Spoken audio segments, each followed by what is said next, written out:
sala de aula é que se muda uma nação. Na sala de aula não há idade nem cor. Por isso aceite e respeite o meu professor. Olá, boa tarde. Como nós dissemos na semana passada, no programa de hoje nós vamos dar continuidade à entrevista especial do último programa, onde nós recebemos a presidenta do Sintese, Ivonete Cruz, e o presidente da OAB Sergipe, Henricley Andrade.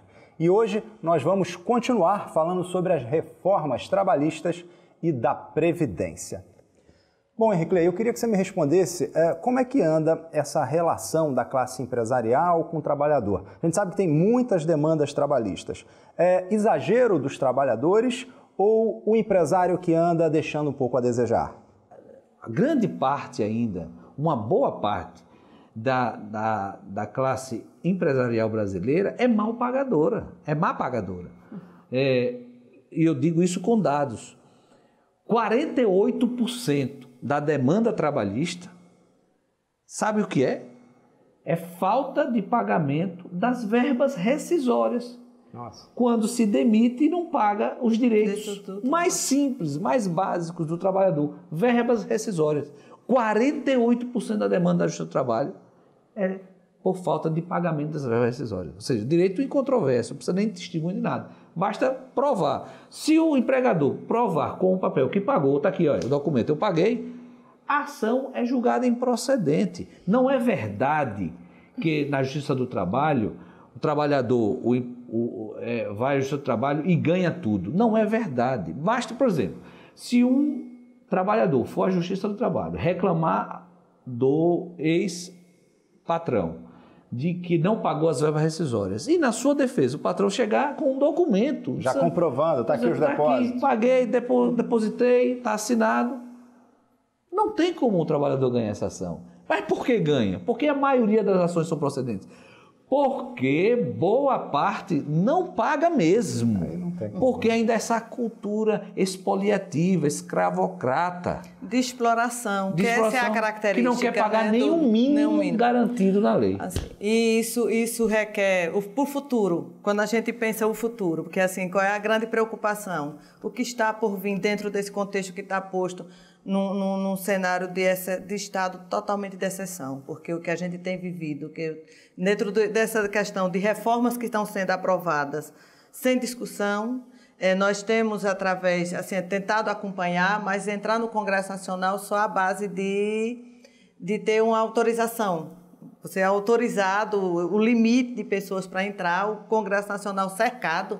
Assim, a gente chega no momento em que você vê o Congresso Nacional, que é o espaço onde estão sendo discutidas as políticas que vão mexer profundamente com a vida da população, né, e que vão mexer profundamente, retirando direitos que numa sociedade já tão desigual. Imagine que nós precisaríamos avançar para uma construção de uma sociedade onde os direitos fossem mais iguais, onde as pessoas fossem conquistando direito à vida, à educação, à saúde, e a gente vive no Brasil um retrocesso, em que todas as medidas que estão sendo adotadas, aprovadas e implementadas através de reformas que se dizem que é para melhorar as condições, mas a gente sabe a quem vai atender, a que interesses atende a partir de tudo que você coloca, Henricley. E a gente vê o povo fora desse debate, você vê o povo sem poder participar dessa discussão. Porque eu acho assim que vale a gente fazer uma análise profunda do que foi o Ocupa Brasília do último dia 24, do que foi a repressão como a população, que a população sofreu ali,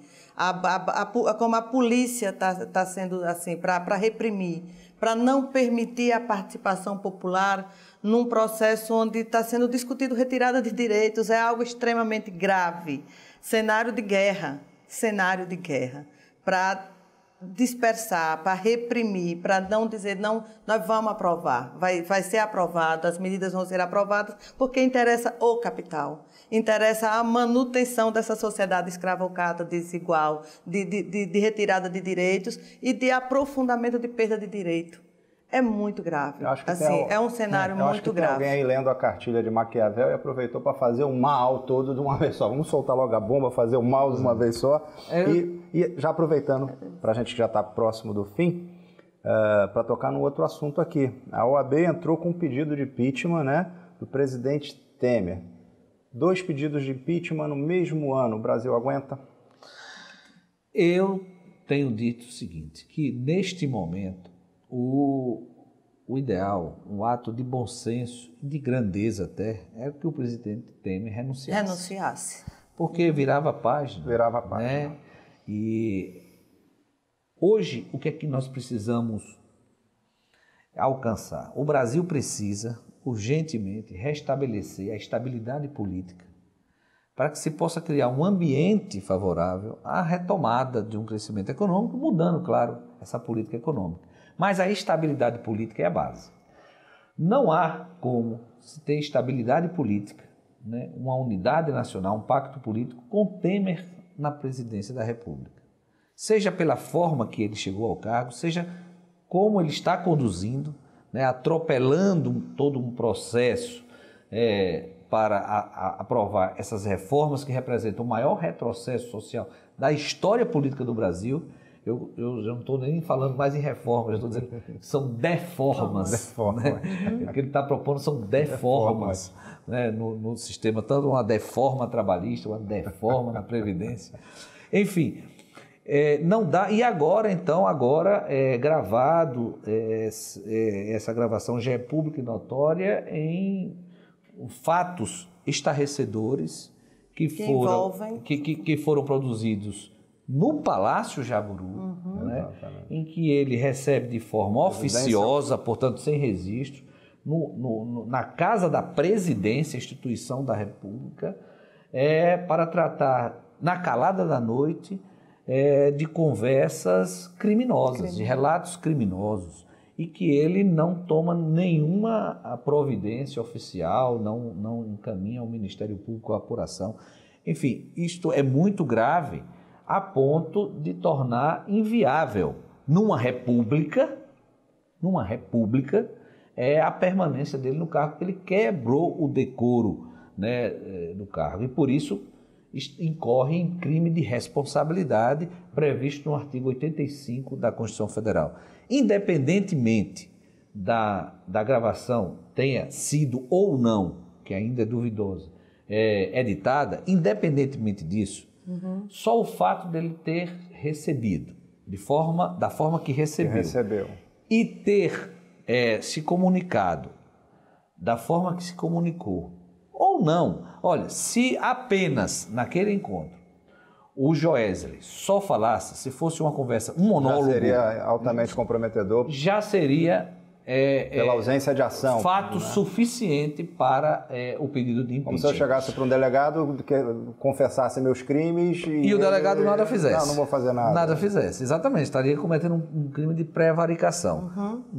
Além do crime de prevaricação, isso fica para um processo penal comum.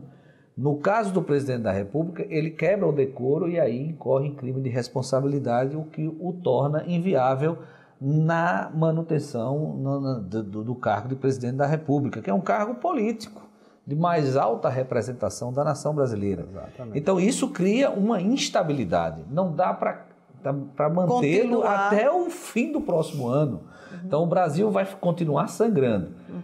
Impeachment, se ele não renunciar, é uma das hipóteses necessárias, porque não dá para ele continuar. É traumático, porque tem que observar o devido processo legal, os procedimentos que são previstos na Constituição, que passa pela Câmara, dos deputados, enfim.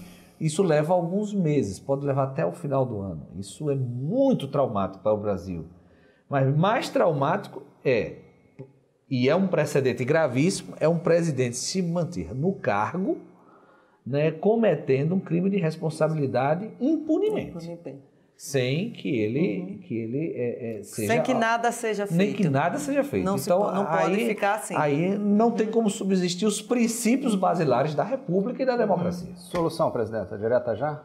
Bom, acredito que nós vivemos um momento muito sério. E aí a renúncia ou o impeachment, sem que o povo brasileiro possa ter o direito de voltar a eleger o seu representante, porque essa, ao meu ver, é a base do Estado democrático de direito. É você eleger quem você quer que lhe represente e também de tirá-lo. Né? Nós vivemos numa democracia em que você elege. Então, assim, essa acho que é a grande discussão. O país passa por um problema gravíssimo, é muito grave, desde o impeachment da presidenta Dilma e todo o desenrolar até aqui. E esse processo todo que envolveu o presidente atual e da forma como, da precarização mesmo, da questão toda que ocorreu lá, não tem como continuar. E uma vez ele renunciando ou ele sofrendo impeachment, eu não vejo outra saída do que não chamar eleições diretas para esse país urgentemente, para que o povo volte às urnas, eleja o seu presidente e volte a conduzir esse país na garantia de colocar uma estabilidade nesse país. Compartilha esse pensamento? Eu compartilho porque nós vivemos hoje num momento muito delicado. Muito delicado. Excepcional. Nós não estamos vivendo num momento de normalidade. Nenhuma. É certo que a Constituição, que é democrática, a Constituição Federal prevê eleições indiretas na vacância do cargo de presidente quando o mandato ultrapassou a metade, né, do seu tempo. É o caso agora, o caso de vacância do presidente Michel Temer, de renúncia ou impeachment, enfim. Mas a Constituição também prevê a possibilidade de emenda à Constituição para a antecipação das eleições diretas. Eu compreendo que seria o caso de uma eleição indireta se nós estivéssemos numa situação de normalidade no país. Não é. Uma crise, não é. Então, não é porque nós vivemos numa crise política corrupção. E mais do que isso, numa crise ética e moral, em que tem abalado as estruturas dos poderes, inclusive do Congresso Nacional. Por exemplo, a maioria hoje, infelizmente, lamentável dizer isso, mas a maioria dos senadores e deputados federais que compõem o colégio eleitoral numa possível eleição indireta, a maioria está sob forte suspeição ética. Né? E, portanto, sem condição de conduzir esse processo de eleição indireta. Mais que conduzir, votar. Ser o colégio eleitoral para colocar o próximo presidente. Porque não há hoje, no seio da sociedade brasileira, credibilidade no Congresso Nacional, nesse colégio eleitoral. Então, nós só iríamos postergar e transferir a crise. Um presidente eleito por este Congresso Nacional, eivado de suspeição ética, sem nenhuma credibilidade, não iria restabelecer o nosso principal objetivo, que era a estabilidade política. Exato. Então, este é um momento propício para se aprovar uma emenda constitucional em caráter de urgência para instaurar uma eleição direta e que o povo decida o destino do Brasil. E nesse Congresso que a gente sabe que está lá, aprovar essa emenda para uma eleição direta, sabemos que precisa de muita ação popular, porque o próprio Congresso... Os parlamentares não vão abrir mão de manter esse... Porque não vão abrir mão à toa, não vão ter a grandeza de pensar no Brasil, né, num pacto político para fazer a eleição direta. É preciso que haja... Assim, não dá para se imaginar que tudo que vem acontecendo no Brasil desde 2016 e os desdobramentos disso tem sido de forma aleatória. Porque o agente ocupa os espaços da rua e diz que esse presidente ele não tem legitimidade, que ele precisa renunciar e se ele não renunciar ele precisa ser impeachmentado. E que a gente tem que pressionar esse Congresso a chamar uma eleição direta já para esse país, ou então a gente vai ter aí muitos bons anos pela frente de muita dificuldade. Então, terminando com esse pensamento aí das diretas eu comunico que a gente está já no finalzinho do programa, tenho que encerrar. Doutor Henrique, muito obrigado por sua presença. Um prazer. Presidenta, muito obrigado mais uma vez. E, o programa TV Sintese fica por aqui, prometendo voltar no próximo sábado, se Deus quiser. E Ele há de querer. Tchau, pessoal. Até a próxima. Na sala de aula é que se forma um cidadão. Na sala de aula é que se muda uma nação. Na sala de aula não há idade nem cor. Por isso aceite e respeite o meu professor.